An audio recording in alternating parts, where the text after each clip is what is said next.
Hai, saya Chef Kamarul. Saya merupakan duta produk untuk La Gourmet. Bersama saya barisan peralatan yang bernama thermal cooker. Jika ada masalah, tak cukup masa untuk masak atau ingin menjimatkan tenaga, ini dia thermal cooker daripada La Gourmet. Semudah 1, 2, 3.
Tutup dia.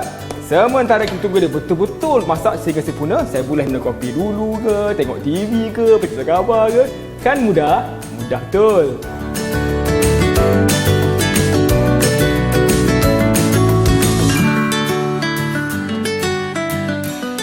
Okey, dah pun siap asam pedas kita, lebih kurang dalam 20 minit. Kita tengok hasilnya. Memang wangi.